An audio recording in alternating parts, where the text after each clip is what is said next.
Good morning mga kapalong. So ayun, update sa ating tipping tinatayo. So ayun, nakakapagkabit tayo ng 24 pieces, 20 pang 25. Medyo may basag. O ayan, nailatag na natin. Nakapagtanim din tayo ng mga kalamansi. Ayan, sa mga pagitan nila. O ayan, yung mga tanim na yan, langka, rambutan, avocado. Ayan. So ang susunod nating gagawin, maglalagay ng paltak. So bibili tayo ngayon ng para mailagay natin yung mga stag natin, early cord natin siguro. Tapos ito, mga kinokondisyon natin.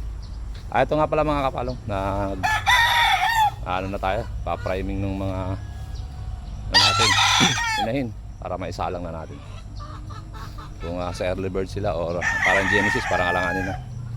So ayan, medyo lugon nga lang yun po yung 6 times winner natin na bulik. Ayan, mga lemon, saka may isang white claret. Ayan. So binalik lang natin sila kasi yung mga lahi nung galing sa bulik magaganda. Ito naman, ito namang SBR natin. Ito yung winner natin. Ito yung nakapasa sa exam dun sa SMC kay Pinsan Ruel Amano. Ayan. Ayan, magaling na siya. Partner natin sa Mount Banahaw na SBR. Ayan, authentic yan na Mount Banahaw. So itong McLean. Tapos ito yung anak nung SBR anak niyan. So may SBR din siyang halo. Ito naman Raptor sweater. Pasado din yan sa exam sa Mendez. Tapos partner niya is Gilmore. Ayan, dalawa yan. So ayun, update sa natin.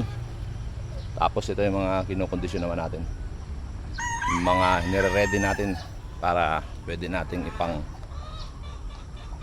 exam. So ayan, let's go.